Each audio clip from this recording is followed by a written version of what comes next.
Bom dia para você que está aqui no Rincão do Meu Senhor, você também que nos acompanha através do Sistema Canção Nova de Comunicação. Como tem sido uma bênção esses dias em que nós estamos vivendo nesse Vem Louvar, nesses dias de carnaval, como o Brás bem trazia, né, tantas pessoas vivendo tantas coisas, né, nos blocos, nas escolas, nas avenidas de samba, vivendo o pecado, a droga, a bebida, a prostituição, e você escolheu estar aqui para se abastecer da graça de Deus, se encher dessa presença na alegria do Senhor, que é a nossa força. Não é isso? O nosso tema do nosso Vem Louvar é a alegria do Senhor. Está aí então a nossa força está em estarmos plenos nessa alegria. Nós ouvimos falar tantas coisas nesses dias, e me aprove aí, me entregaram também agora um momento para poder estar partilhando com vocês sobre a perseverança na oração. Ouvimos sobre o amor de Deus com Márcio Mendes, Padre Donizete, ainda no sábado, nos trouxe sobre o pecado e a salvação. Nós tivemos também Ironi Spudaro pregando para nós o senhorio de Jesus, Darlene, a fé e conversão, e assim por diante. Foram tantos elementos trazidos para que possamos de fato entrar nessa experiência que a partir de amanhã a igreja nos convida a vivenciarmos essa experiência da quaresma, tempo e esperamos que nos convertamos mesmo. É essa a expectativa do coração de Deus para conosco, e nós já estamos bem nisso, porque nós já estamos nos abastecendo para entrar de cheio nessa experiência, como dizia Padre Donizete há pouco, né? Fora da mornidão, mas quentes, fervorosos no poder do Espírito Santo.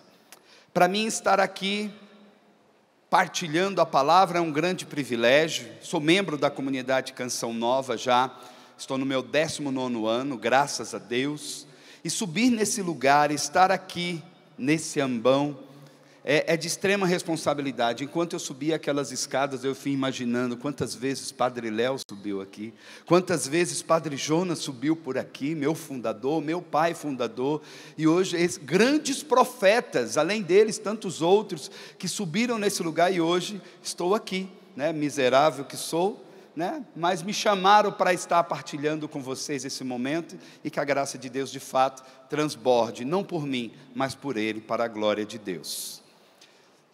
Nós estamos esperando vivenciar esse momento, como eu dizia, da quaresma, e é muito bonito porque eu nem acreditava nisso. Um dia minha esposa falou assim: Paulo, até as galinhas no tempo da quaresma, elas mirram, elas não botam, igual bota no outro tempo, fora da quaresma. Eu falei: Elisângela, até parece, né? É um tempo da igreja, sim, claro, de fato, nesse tempo as quaresmeiras, né, florescem. Mas um dia, né, conversando com o diácono Nelsinho Correia, ele me confirmou: é sim, e o diácono Nelsinho é desse âmbito, né, é dessa realidade, é da roça, e ele falou: na quaresma as galinhas param de botar, elas mirram, até as galinhas, até os animais entram nessa dinâmica, em que a igreja coloca, parece uma coincidência, mas é um fato, né, lá no livro de Jonas, quando Jonas sai em Nínive, pregando, convertei-vos, convertei-vos, no final todos se convertem e fazem penitência, e lá fala, né, nem os animais comiam e nem bebiam, e de fato acontece, na quaresma, tempo também penitencial, a natureza se manifesta, somos convidados a olhar em tudo, tempo já terminando o outono, o verão entrando no outono, ou seja, tempo em que as flores vão murchando, as flores vão caindo, as quaresmeiras florescem, com as cores, que cor que é? Com a cor da quaresma, e é por isso que ela chama quaresmeira, é incrível, ou seja, a natureza, Deus proclamando através da natureza, é tempo de se voltar ao Senhor. O Ironi pegou essa palavra, mas eu quero convidar você a pegar novamente comigo, o capítulo 12, de Romanos, a partir do versículo 11, Romanos 12, 11, para que possamos ilustrar esse momento de partilha da palavra. São Paulo aqui escreve aos romanos, tudo indica que foi no final da sua vida, ali antes do seu martírio, provavelmente, e ele escreve para judeus, embora é uma carta aos romanos, mas ele colocou para os judeus que viviam em Roma. Eram aqueles que eram descendentes da linhagem de Abraão, de Israel. E ele escreve, se você for ler todo o livro de Romanos, você vai perceber isso, que ele fala o tempo inteiro da lei de Abraão, né, da realidade daqueles que não aceitaram o Cristo, mas aqueles eram judeus convertidos ao cristianismo.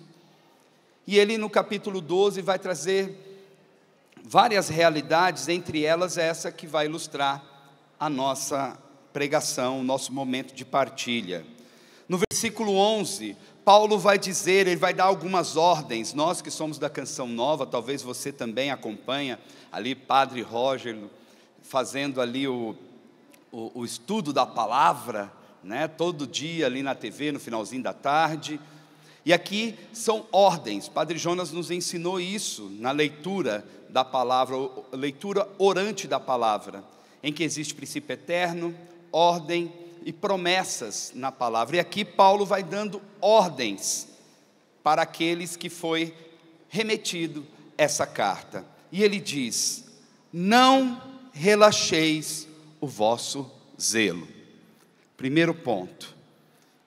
Ele vai dizendo então que nós não podemos nos relaxar. O que é relaxar, se não entrar naquele espírito que Padre Donizete trazia há pouco para nós, da tibieza, daqueles que começam, mas não terminam, ou seja, relaxo, aqueles que entram, vamos relaxar. Não relaxeis o vosso zelo. E que zelo é esse? Zelo pela sua fé, zelo pela caminhada, zelo por toda a bagagem que você absorveu nesses dias, desde a noite de sexta-feira, até mesmo nos momentos de show, que são momentos alegres, para cima, vibrantes, na alegria do Senhor, como é o tema do nosso acampamento, mas que também vem cheio da graça de Deus, cheio de ensinamento, cheio de oração, nos abastecendo dessa graça, nos enchendo desse zelo. Então Paulo, primeiro ponto, ele diz: não relaxeis, não sejais preguiçosos, não sejais tíbios. Na sequência ele diz: sede fervorosos de espírito. O que é ser fervoroso de espírito, senão alguém ardente, perseverante, contínuo, constante nos seus propósitos. Padre Donizete também dizia aqui dos propósitos, falava: olha, assuma o seu propósito quaresmal. Não foi isso que ele falou? Você vai comer o seu chocolate, seu doce, fica ali uns dias, daqui a pouco você voltou para ele. Aqui está dizendo: seja fervoroso, fervoroso, fervorosa. Servir ao Senhor. E aí entra no ponto que eu queria chegar, no versículo 12. Sede alegres na esperança. O que é ser alegre na esperança? Na palavra de Deus, em Atos dos Apóstolos, no capítulo 5, versículo 40 e seguintes, diz o seguinte: que Pedro e João, os discípulos, os apóstolos então, que já estavam no seu apostolado, eles começaram a pregar depois do batismo no Espírito Santo, depois da vinda do Espírito em Pentecostes. Eles que estavam com medo saíram e começaram a anunciar, tanto que Pedro, na sua primeira pregação, converteu mais de 3.000 pessoas, sem contar as mulheres e as crianças. 3.000, numa primeira pregação, um homem simples, pescador, que não tinha instrução, mas que a graça de Deus estava sobre ele, e as palavras que ele proferia eram palavras de unção, palavras de graça que cravaram no coração daqueles ouvintes, que mudaram então de vida. Tanto que eles falam: o que devemos fazer para então estar no caminho? E ele vai dando as orientações. Só que, nesse ponto, muitos judeus se levantaram contra os apóstolos, e eles começaram, o quê? A serem perseguidos. Nada igual ao que nós vivemos hoje, né? Bem diferente, né? Hoje não tem perseguição à palavra, não tem perseguição aos homens de Deus, aos homens que têm a coragem de anunciar o reino. Não, né, gente? Hoje é diferente. Poderia ser, mas não é. E assim como é hoje, eles viviam isso, ainda mais nos inícios, porque eles estavam arrastando muitas pessoas. E enquanto eles pregavam, os judeus, os soldados dos fariseus, que existiam os soldados romanos, existiam soldados também dos fariseus, prenderam Pedro e João. E lá eles disseram: nós vamos ter que matar esses camaradas aí, porque eles estão fazendo muito barulho, muita bagunça, e nós vamos ter que matar ele. E aí eles levaram para o grande conselho, e lá estava Gamaliel, um homem muito renomado, um homem muito conhecido e muito estimado no meio dos judeus. Tanto que Paulo, foi na escola dele que Paulo se formou. Ou seja, não tem a faculdade de Harvard nos Estados Unidos, né, a mais conceituada, ou a de Frankfurt, né? Tem muita gente que fala das faculdades de Frankfurt. Então, Gamaliel era uma dessas. Então, ele era muito estimado e muito respeitado. E aí Gamaliel diz: olha, se o que eles estão fazendo for dos homens, vai acontecer como aconteceu com outro homem lá, que se levantou, criou uma revolta, mas aí ele foi morto, depois os seus seguidores dispersaram.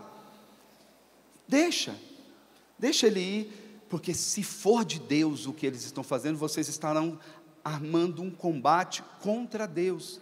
E aí eles decidiram: então vamos fazer o seguinte, vamos dar um castigo neles, né, dar uma surra neles, aí falar para eles não pregar mais o nome de Jesus. E eles apanharam, varada nas costas, pá, açoite.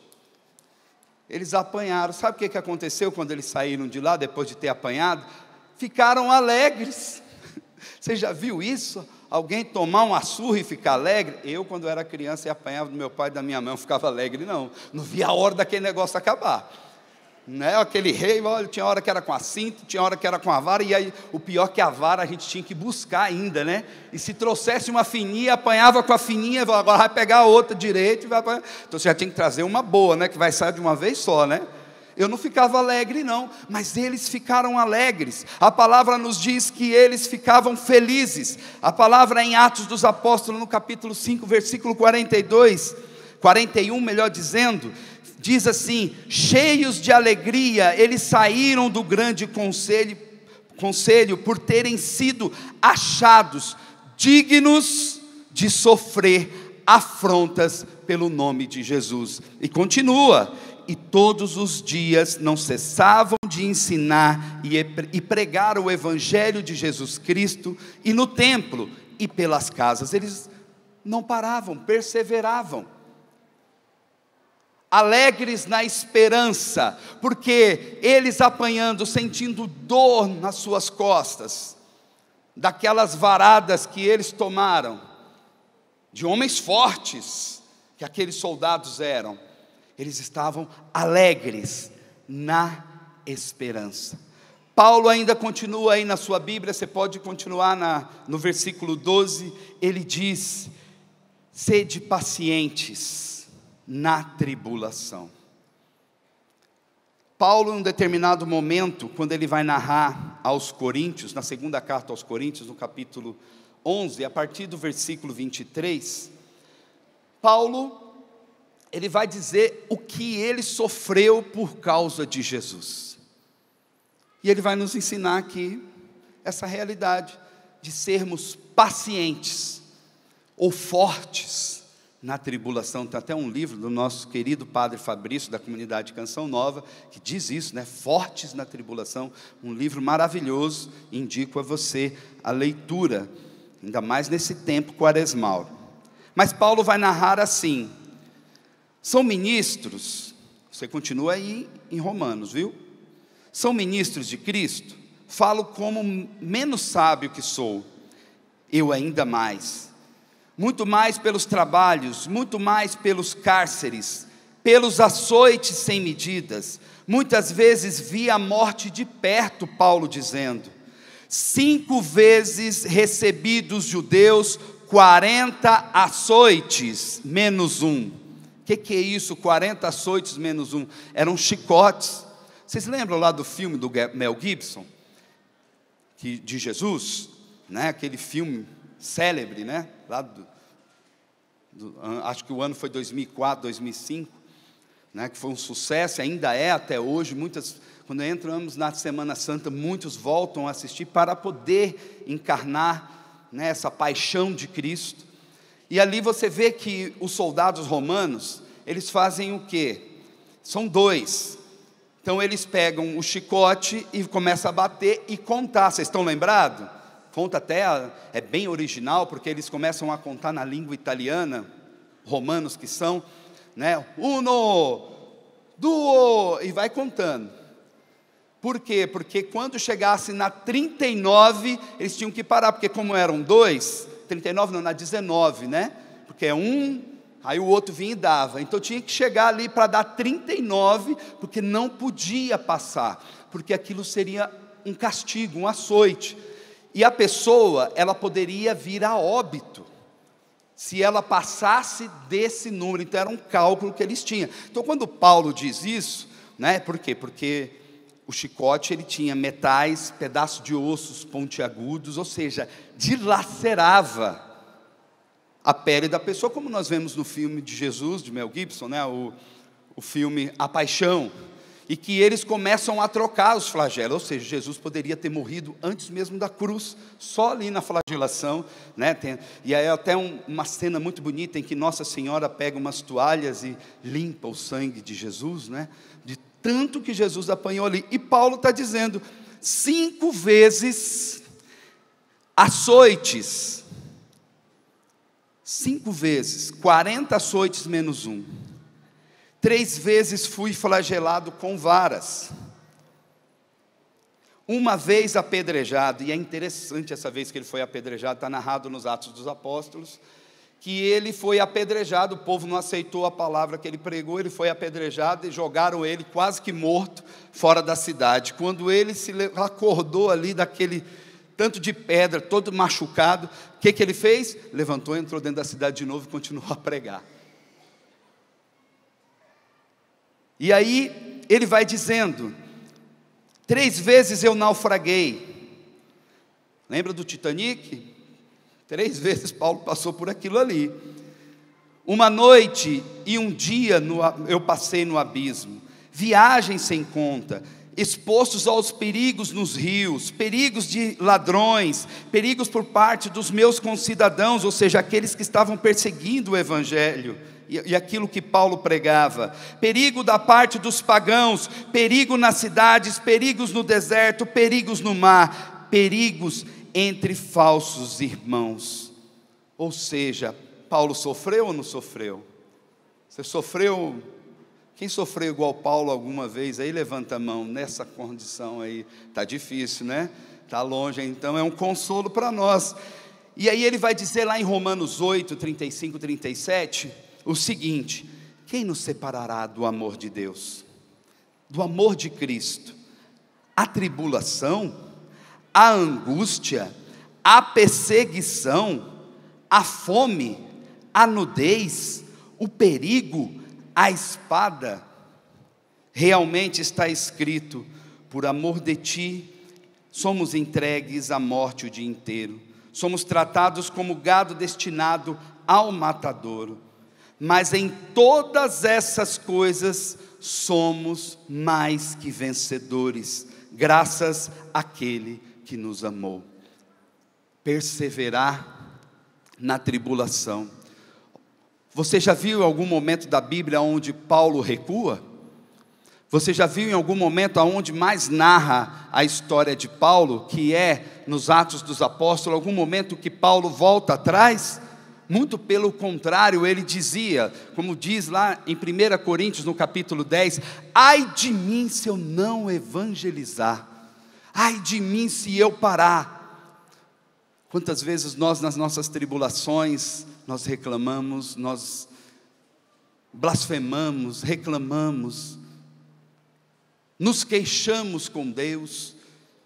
Senhor, mas olha o meu sofrimento. Senhor, olha o que eu estou sofrendo. Olha Paulo, meus irmãos, paciente nas tribulações, forte nas tribulações.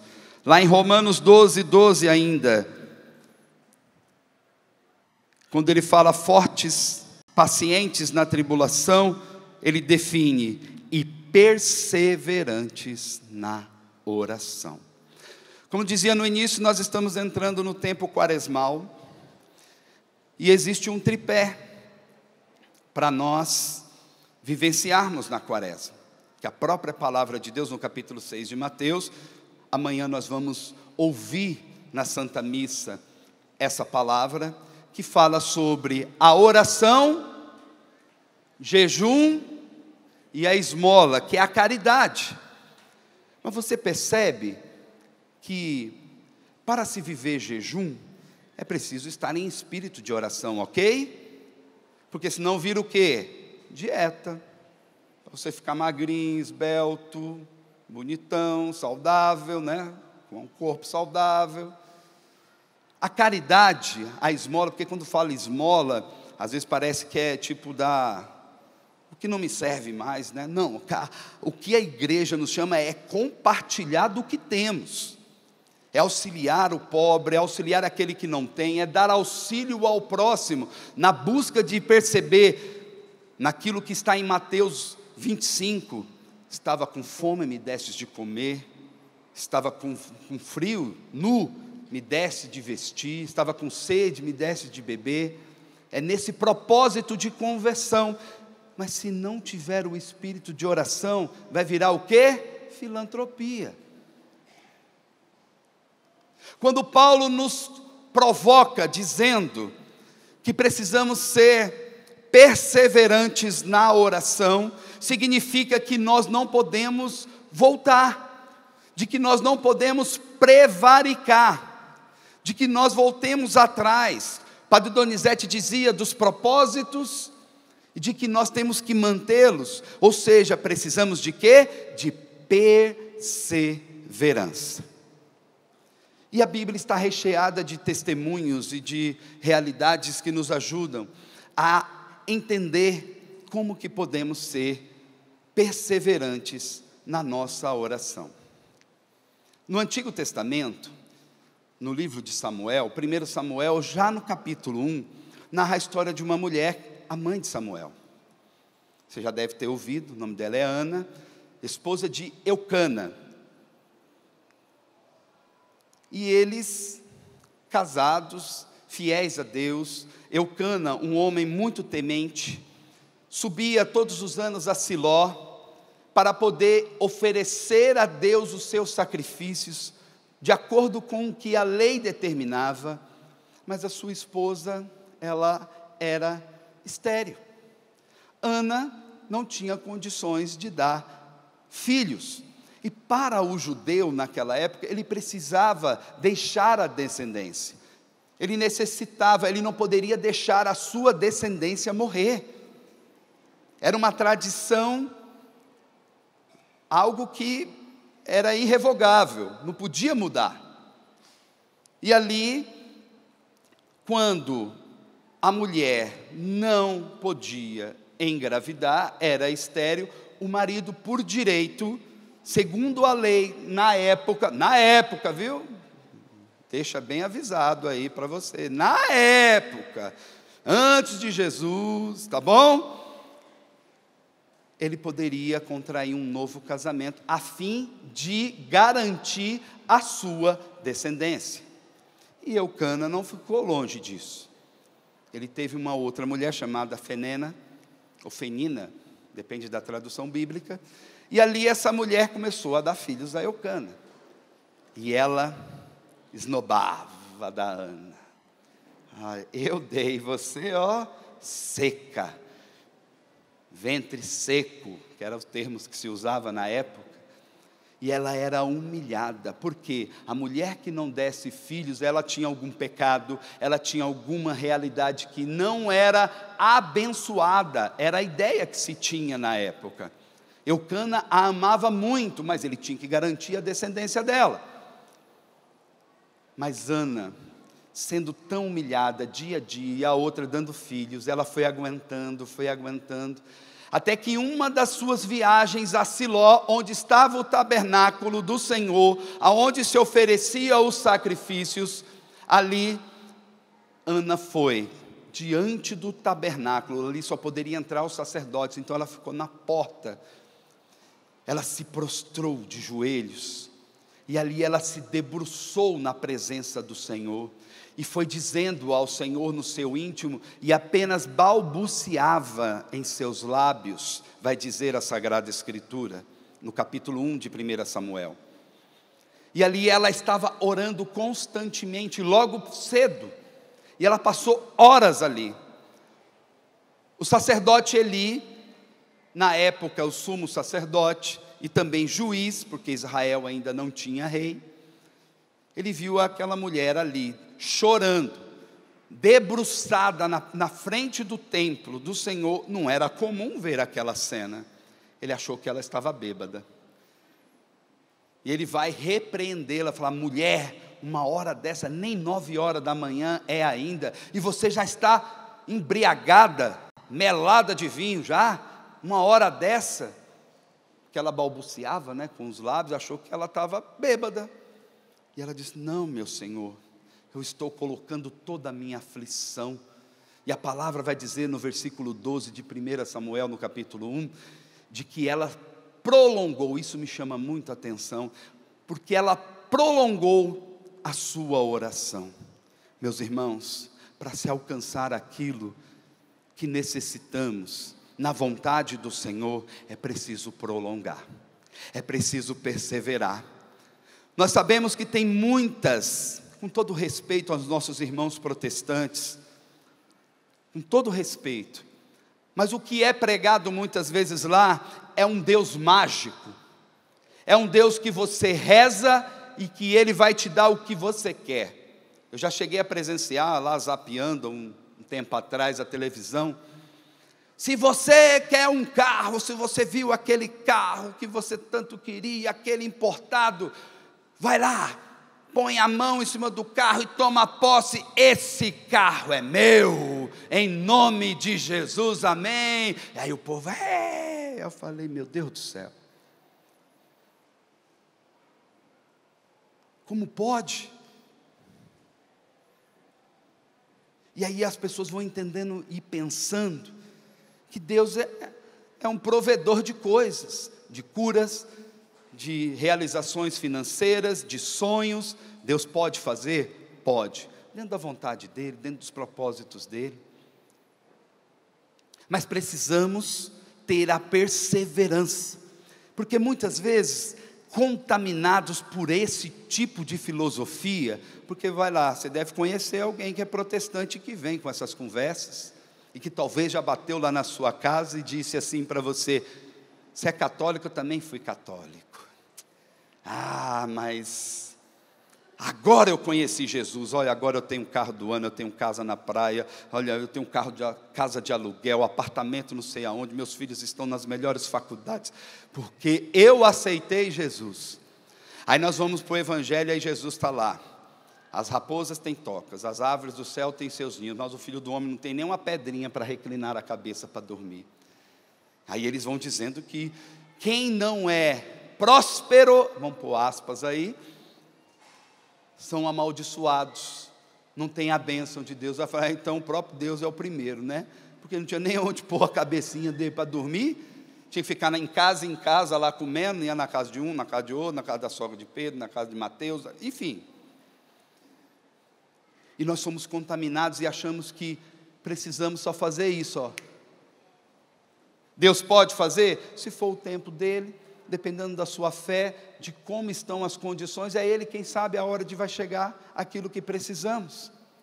E é por isso que precisamos perseverar na oração, na intimidade com o Senhor. O Catecismo da Igreja Católica, no número 2558, vai dizer o seguinte sobre a oração: é um mistério admirável na nossa fé. A Igreja professa-o no Sínodo dos Apóstolos, o celebra na liturgia sacramental, para a vida dos fiéis, seja configurada então com Cristo, no Espírito Santo, para a glória de Deus Pai. Este mistério exige, portanto, que os fiéis nele creiam e celebrem dele e vivam numa relação viva e pessoal com Deus vivo e verdadeiro. Esta relação é chamada de oração. Oração é nada mais, nada menos que intimidade com o Senhor. Na Canção Nova, nós temos a nossa espiritualidade, graças a Deus. E o Padre Jonas, quando ele buscou em Deus entender e perceber o que é essa espiritualidade da Canção Nova, ele definiu em duas facetas. É como se fosse uma moeda. Até teve um ano que a Canção Nova, no nosso ano de retiro para fazer o compromisso, deu até uma medalhinha, que estava de um lado, trabalho santificado e oração ao ritmo da vida. E essa é o ponto alto, vamos dizer assim, da nossa espiritualidade. Vamos dizer assim, é o ápice da nossa espiritualidade. Mas existem os meios para que se alimente essa espiritualidade, que é o rosário, o estudo orante da palavra, a Bíblia do meu dia a dia, a confissão mensal, a adoração ao Santíssimo, né? E dentre essas práticas, o ponto alto, que é a Santa Missa. Santa Missa, para nós da Canção Nova, é o ponto alto, né? Todos os dias, é missa diária. Tudo isso para quê? Para alimentar em nós a nossa espiritualidade, o nosso trabalho, porque na Canção Nova a gente trabalha, a gente rala. Eu sou do departamento de eventos, né? Hoje eu estou no departamento, componho esse departamento, mas gente, é evento todo final de semana. E ralação, para a gente preparar. Por exemplo, nós estamos aqui, não estamos? Quinta-feira já começa a profecia do avivamento, não é? E depois vai vir os jovens sarados, aí vai vir outro. E nós já estamos pensando na Semana Santa, que vai ser com o Frei Gilson a semana toda, de segunda a domingo, ou podemos dizer de domingo a domingo, todo dia, com a pregação e tudo. E nós ralamos, e nós precisamos santificar o nosso trabalho. Como é que nós santificamos o nosso trabalho? Através da nossa prática de oração. Essas práticas, esses meios, retiros pessoais que nós fazemos, porque muitas vezes nós entramos em combates. Tem hora que uma situação não está dando certo, a gente vai para a capela rezar: Senhor, desata esse nó, que a gente não está entendendo por que isso está acontecendo. Às vezes, aquele ruído que Satanás vai pondo na comunicação um com o outro, um setor com o outro, um departamento com o outro, vamos para a capela, Senhor, revela aqui, e o Senhor vai dando norte. Quantas vezes equipamentos como câmeras e tantos outros tipos de equipamento, mesa de áudio, que trava, e a gente não entende porque aquele negócio travou. Mas está tudo certo, está tudo ligado corretamente, não tem erro. Toda vez a gente faz a mesma coisa, a batalha espiritual. E aí a gente põe a mão sobre aquele equipamento, para que a graça de Deus recaia sobre. Isso tudo é a vida, é a oração ao ritmo da vida, e dando ali então o trabalho santificado. Por isso nós somos chamados a essa realidade, de permear a nossa vida através de práticas, mas viver aquilo que São Paulo fala, em 1 Tessalonicenses, no capítulo 5, orai sem cessar. Esse oração ao ritmo da vida é orar sem cessar, ou seja, rezarmos com tudo o que está acontecendo com a nossa vida, alimentados por práticas, pelo estudo da palavra, pela oração do terço, do rosário, da busca de estar em comunhão com Deus, em estado de graça, na confissão, na adoração diante de Jesus no sacrário ou com o Santíssimo exposto, recebendo as luzes da sua graça, da Santa Missa, que são duas partes, a palavra e a mesa eucarística, a mesa da palavra e a mesa da Eucaristia, E é isso que somos chamados, como São Paulo diz, nesse orar sem cessar. Ana nos dá esse exemplo, mas existe alguém que também no Novo Testamento nos dá um exemplo, que era alguém que orava sem cessar. Era alguém que em todo momento estava orando. Nosso Senhor Jesus Cristo. E aí eu trouxe alguns versículos para que possamos ilustrar tudo isso. No batismo de Jesus, quando todo povo ia sendo batizado, também Jesus o foi por João Batista. E estando ele a orar, o céu se abriu, e ali veio aquela pomba, e a voz do Pai dizendo: este é o meu Filho muito amado, em quem eu coloco todo o meu agrado.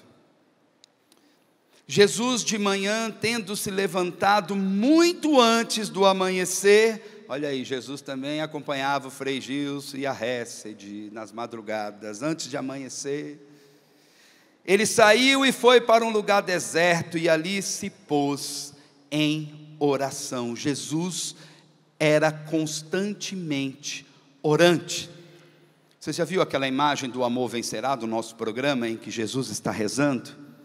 É aquela postura do Jesus que é orante. Ele orava sem cessar. A vida de Jesus era permeada pela oração contínua, constante, perseverante. Lucas 6, 12, 13, naqueles dias Jesus se retirou a uma montanha para rezar. Olha aí, Jesus se retirou para rezar, e passou aí toda a noite orando a Deus.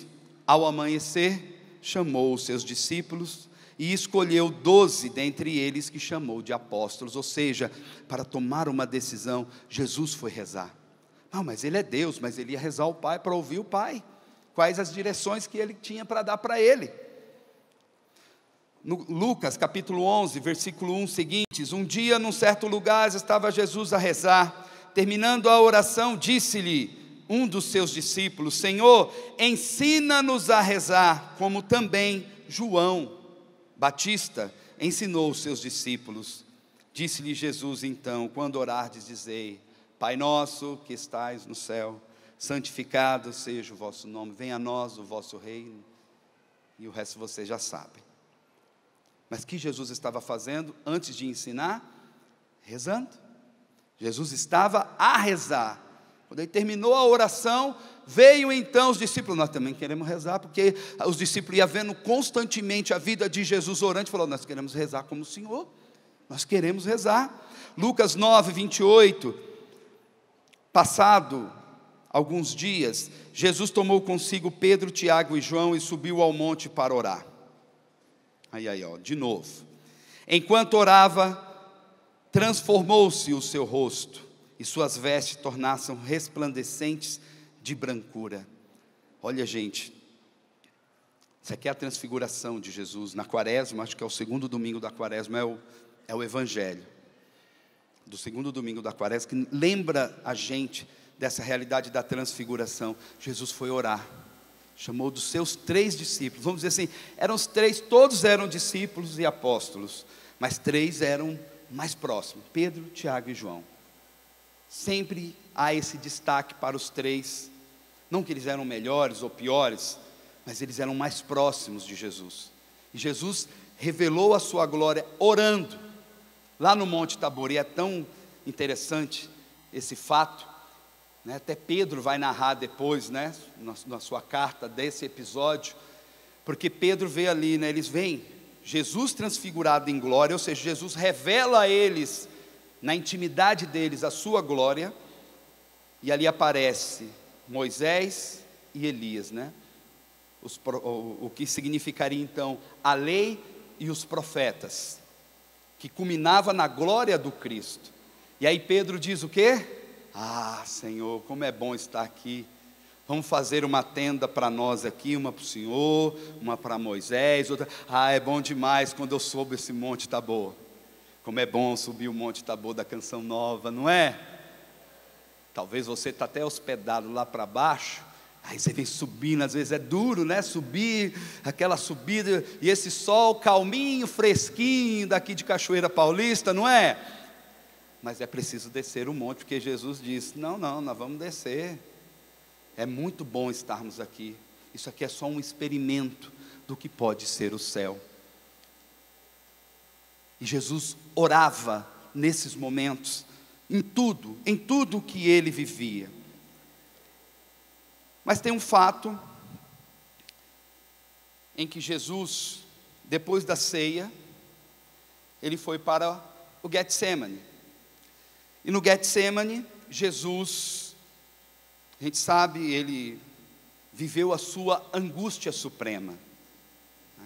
Ou seja, o que é angústia suprema? Angústia maior, superior. Então ele viveu essa angústia ao ponto de suar sangue. Você já viu alguém suando sangue? Não, eu penso que não, né? Mas o que estudiosos dizem, né, dentro dessa área de anatomia, medicina e demais realidades que estudam essas realidades?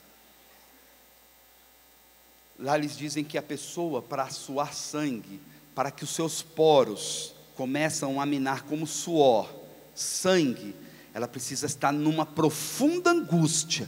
Uma angústia tão grande, tão grande, tão grande, que os vasos sanguíneos, eles começam a explodir. Sabe esses vasinhos que nós temos dentro do nosso corpo?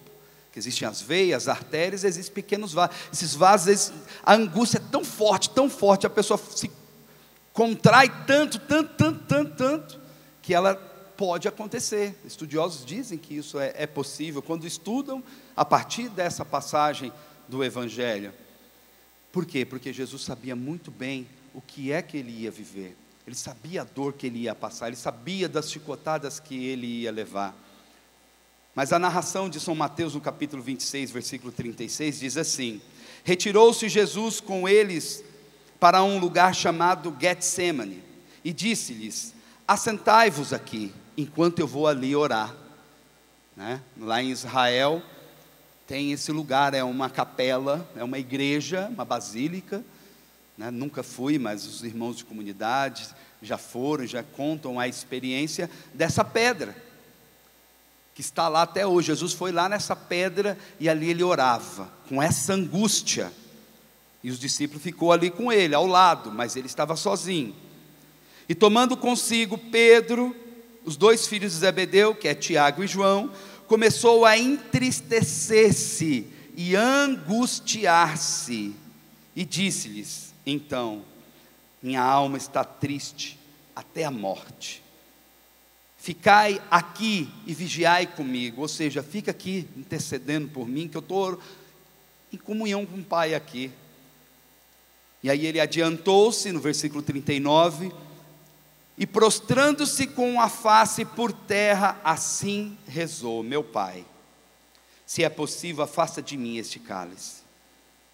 Eu lembro do Padre Léo, né, que ele dizia, de maneira muito engraçada e reverente, que quando Jesus dizia, né, porque era um monte alto, então ali Jesus orava, né, clamando, né, ou seja, gritando: Pai, afasta de mim esse cálice. E aí fazia o eco, né? Mas aí não era o eco, era o Pai respondendo: cálice, né? Padre Léo, fantástico, saudade. Um aplauso para o Padre Léo, nosso servo de Deus.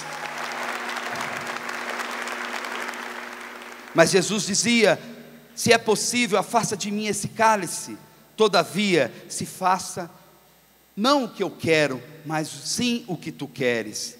Foi ter então com os discípulos que estavam ali do lado, e os encontrou dormindo.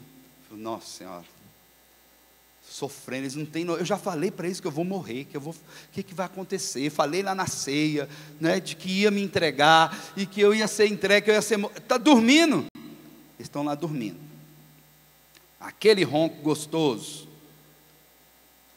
E disse a Pedro, possivelmente acordando ele: então não pudesses vigiar 1 hora comigo? Vigiai e orai, porque para não entrar em tentação.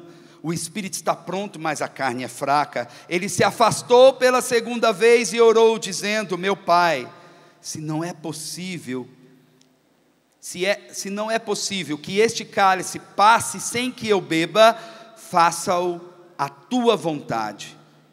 Voltou ainda e os encontrou dormindo novamente. Aqui a palavra diz que ele não acorda mais, né? Fala, deixa para lá. Cansei de ficar acordando esses homens aí que eu chamei para rezar comigo. Porque aí a palavra diz, porque os seus olhos estavam pesados. Aí no versículo 44, deixou-os e foi orar pela terceira vez, dizendo as mesmas palavras. E qual que eram as palavras? Pai, se é a tua vontade, afasta de mim esse cálice. Jesus estava em tribulação, Jesus estava atribulado, Jesus estava angustiado, Jesus estava triste, porque ele sabia a dor, porque ele sendo Deus, ali ele era homem também. Ele é 100% homem, 100% Deus, e ele sabia da dor que ele iria passar, mas Jesus em momento algum desistiu da oração. O tempo inteiro ele foi clamando ao Pai: Pai, se é a tua vontade, faça-se, mas não faça a minha vontade, faça a sua, Pai. Eu sei o que eu vou sofrer, eu sei a dor que eu vou passar, mas se não tem jeito, aqui estou, eu estou pronto, Pai. Foi para essa hora que eu vim. Eu vou, mas se é possível afastar esse cálice, que eu não beba desse cálice. Isso Jesus vai nos ensinando, o quanto que precisamos perseverar e fazer da nossa vida uma constante oração. Nessa quaresma, meus irmãos, minhas irmãs, trata de viver uma vida de oração constante e perseverante. Não permita que os seus propósitos de oração venham a dar lugar para outras coisas, para coisas fúteis, para coisas banais. Temos que crescer, porque nós precisamos alcançar uma vida de santidade. Nós ouvimos tanto esses dias, homens e mulheres proclamando aqui a necessidade de sermos santos, para alcançarmos a vitória, para alcançarmos a eternidade. Não podemos mais fraquejar numa vida tíbia, numa vida fraca. Existe uma palavra que diz assim, é um termo, um adjetivo, pusilânime. Quem já ouviu falar essa palavra, levanta a mão. Pusilânime. O que é um pusilânime? Pusilânime é quem revela pusilanimidade. Obrigado, dicionário, que legal, muito bom. Mas ele continua, fraqueza moral. Olha só, se não são os tíbios. Fraqueza moral, pusilânime, covarde, medroso, fraco de atitudes. Quantos de nós somos pusilânimes? Quantos de nós somos fracos de atitudes, medrosos, inconstantes, cedemos por qualquer coisinha que acontece conosco? Nós vimos ali a exemplo daqueles que são alegres na esperança. São Paulo vai dizer, no versículo 16 da primeira carta aos Tessalonicenses, vivei sempre contentes. No versículo 18, depois no versículo 17, ele diz, orai sem cessar. E no versículo 18 ele vai dizer, em tudo dai graças ao Senhor, porque essa é a vontade de Cristo, de Deus, no Cristo Jesus nosso Senhor. E nós vamos, como pusilânimes que somos, infelizmente, deixando escapar a graça, porque nós estamos nesse monte Tabor, mas quando a gente desce, lá a vida vai estar lá, o rolo compressor vai estar lá de volta, os meus problemas, as problemáticas em geral, minhas intempéries, tudo vai estar lá, igualzinho quando você saiu lá na quinta ou na sexta-feira, sei lá que dia que você saiu da sua casa, vai estar lá, mas você contemplou a transfiguração do Senhor e é transfigurado junto com Ele. Por isso você é convidado a ser um perseverante na vida de oração, aconteça o que te acontecer, assim como Ana, que não desistiu momento algum, mesmo sendo estéril, mesmo sendo uma mulher que não poderia dar filhos, mesmo na humilhação, ela podia chegar assim, não aguento mais, vou me matar, ela não foi no lugar certo, gente, foi diante do Senhor, disse: Senhor, olha a minha aflição, olha a minha angústia, eu sou sua serva, tu sabes o quanto que nós honramos o Senhor, nós pedimos, Senhor, agora eu peço que meu ventre venha ficar fértil, que eu possa dar descendência, eu não aguento mais essa humilhação, estou humilhada, jogada ao chão na sarjeta. E ela clamou, e o Senhor ouviu a sua oração, e deu a ela um profeta, um dos maiores profetas que tivemos, profeta Samuel. Tanto que ela disse: Senhor, se eu engravidar esse menino, e ela pede masculino, olha, que tenha um filho, um homem, um varão, e Deus dá, e ela disse: olha, vai ser consagrado ao Senhor. Me lembra muito a avó Josefa, não da padaria, a avó Josefa, mãe do Padre Jonas, em que ela estava com muitos problemas no parto, ou seja, o menino estava atravessado, não podia nascer, e lá fora, ela ali com dor, lá na casa, porque antigamente era assim, né? Não tinha esse negócio de hospital, era muito difícil, tem um hospital perto, lá em Elias Fausto, interior de São Paulo, e ali ela ouve falar de um tal João Bosco, alguém lá na sala, enquanto estava no quarto, lá morrendo de parto, tinha umas pessoas lá falando: olha, é aquele santo, João Bosco, Dom Bosco, uns até diziam, né, vai dizer o Padre Jonas na história que a avó Josefa contou para ele, de que alguns diziam: isso é nome de santo, Dom Bosco, né? E aí ela pegou ali naquele momento e disse: olha, nessa situação que eu estou, se esse menino nascer, eu entrego a Dom Bosco, eu entrego esse menino ao Dom Bosco. E esse menino nasceu, né? Deu uma reviravolta, e o menino, graças a Deus, nasceu, Padre Jonas.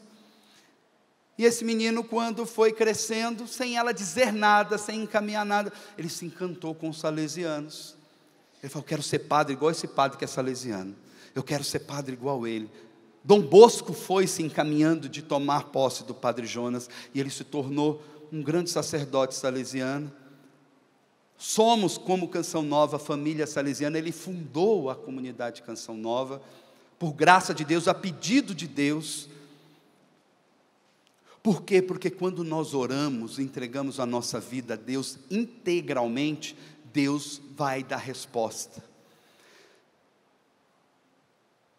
Além dessa palavra pusilânime, existe uma outra palavra, que é o contrário do pusilânime, que é o magnânimo.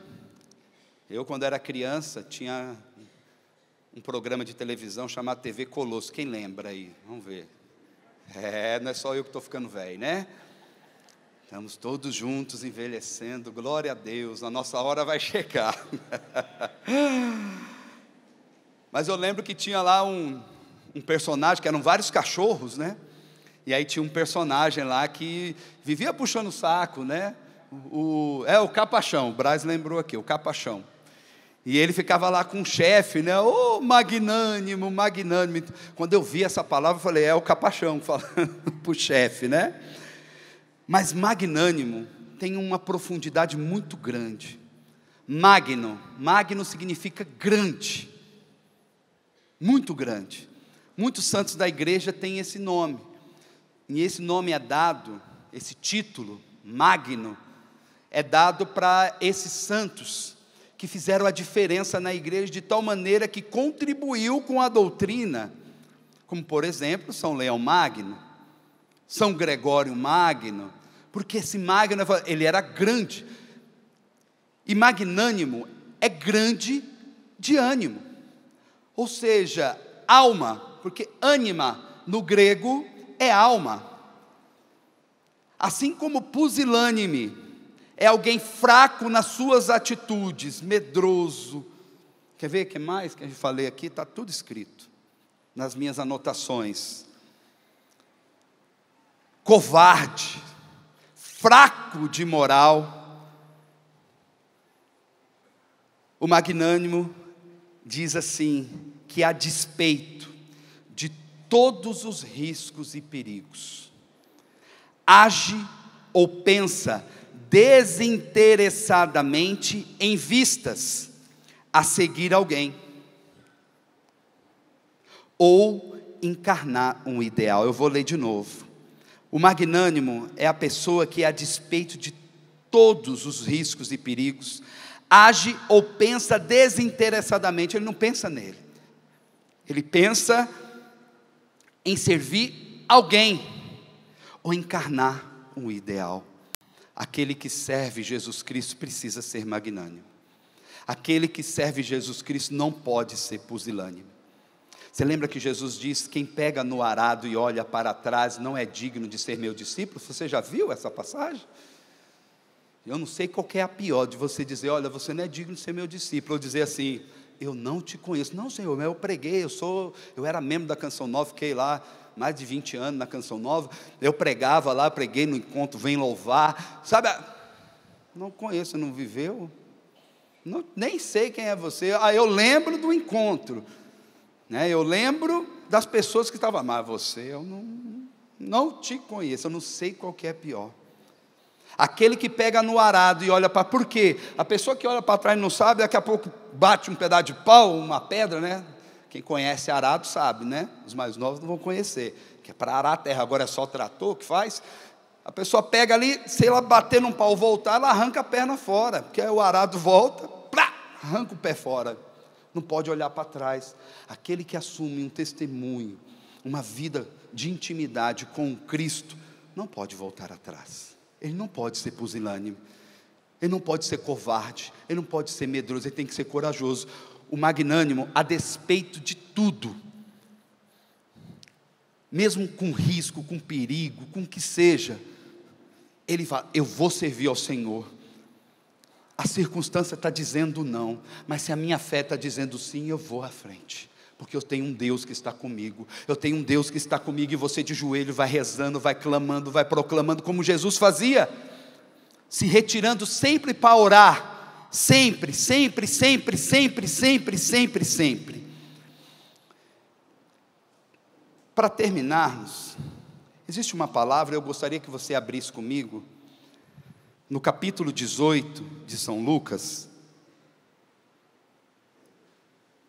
Lucas 18, essa passagem, ela é fenomenal, principalmente quando nós tratamos de realidade de oração e perseverança na vida de oração. É uma parábola que Jesus conta e ele define de maneira esplêndida. Capítulo 18, versículo 1. Propôs-lhe Jesus uma parábola, para mostrar que é necessário orar sempre, sem jamais deixar de fazê-lo. Ou seja, exatamente o que está sendo pregado aqui. Jesus vai contar essa parábola, não esqueça disso, em vista de que precisamos orar com perseverança, com espírito magnânimo, grande de alma, sem jamais recuar, prevaricar, voltar atrás. Versículo 2, Jesus começa a contar. Havia em uma certa cidade, um juiz que não temia Deus. Deus é um ateu lá, nem respeitava pessoa alguma. Parece um aí, mas deixa para lá. Glória a Deus, é para Jesus. Então havia um juiz que não temia Deus e não respeitava pessoa alguma. Na mesma cidade também vivia uma viúva que vinha com frequência à sua presença e dizia-lhe: faz-me justiça contra o meu adversário. Ele, porém, por muito tempo não quis fazer justiça, tratar do caso da viúva. Por fim, refletiu consigo: eu não temo a Deus, nem respeito homem algum, eu sou o cara. Todavia, porque essa viúva me importuna, lhes farei justiça, senão ela não cessará de me molestar. Ou seja, essa mulher está me enchendo as paciência. Chega! Não aguento mais, faz justiça, faz justiça, faz justiça, faz justiça. Não sabemos qual é o caso, mas Jesus não conta. E ele foi lá e fez justiça. Eu vou fazer. E prosseguiu Jesus, o Senhor: ouviu o que disse esse juiz injusto? Olha o que Jesus disse para os discípulos. Vocês estão prestando atenção no que ele disse? Olha, eu não temo a Deus, não respeito pessoa alguma, vou fazer a justiça que ela pede, de tanto que ela está me pedindo. Vocês estão ouvindo o que ele está dizendo? Versículo 7. Por acaso não fará Deus justiça aos seus escolhidos, que estão clamando por ele dia e noite? Se esse juiz dessa parábola fez justiça, de tanto essa mulher dizer, faz-me justiça, Jesus pede, presta atenção o que disse esse juiz, se ele fez justiça, Deus não fará justiça àqueles que clamam a ele dia e noite, sem cessar, com constantes orações, com perseverante oração?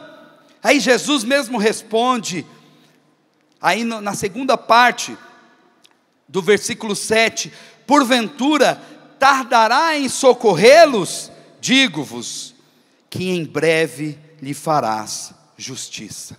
Eu quero proclamar no nome de Jesus, aqueles que estão clamando com fé, eu quero profeticamente dizer a você, Deus vai te fazer justiça. Deus vai fazer justiça. Deus vai te fazer justiça.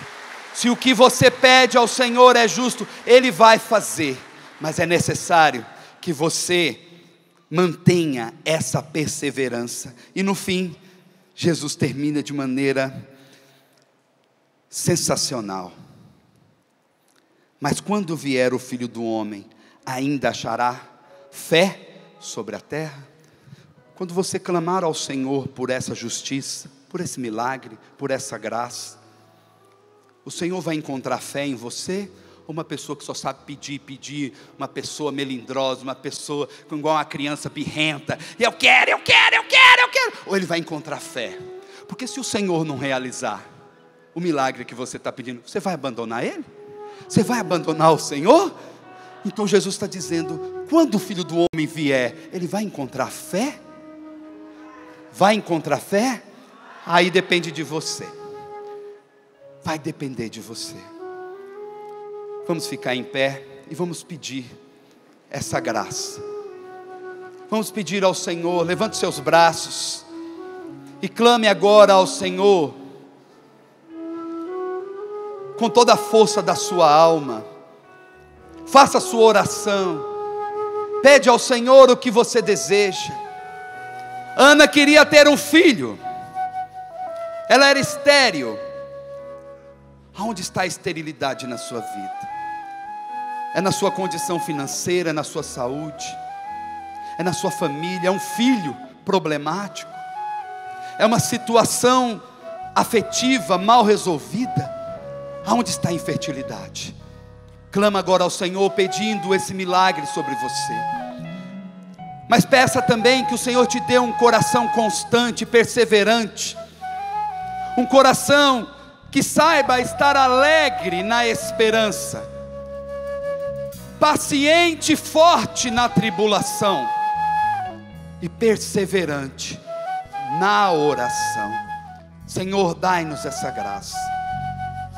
Dai-nos, Senhor, uma fé vibrante, uma fé atuante, uma fé verdadeira, que nos leve a ter essa vida de oração, de intimidade contigo, de ouvir a tua voz a nos conduzir, de sentir a tua guarda nos protegendo, Senhor. Porque todo aquele que é orante, como o Senhor foi na sua vida, que está descrita no nosso Evangelho, no teu Evangelho, Senhor, também eu tenha esse mesmo sentir e pensar. João capítulo, primeira carta de São João capítulo 2, versículo 6, aqueles que dizem estar em Cristo devem caminhar como Ele caminhou. Senhor, se Tu foi orante, eu também tenho que ser orante. Dai-me, Senhor, essa força, essa perseverança, a graça de ser magnânimo, de ser grande de alma, de ser corajoso, a despeito de todo perigo, de tudo que me mostra o contrário, para ser inteiramente do Senhor, um propósito de enraizar em mim a tua vontade, de te servir com toda alegria, com toda a entrega da minha alma. Sim, Senhor, dai-me essa graça, dai-me a graça de ser perseverante, dai-me a graça de ser orante, que nessa quaresma, Senhor, seja o começo de uma vida orante e constante, sem jamais desistir de orar, como foi essa viúva, Senhor, como foi essa viúva que foi importunando aquele juiz, importunando, e o Senhor nos diz: se esse juiz fez justiça, o Deus fará muito mais aqueles que o clamam dia e noite sem cessar.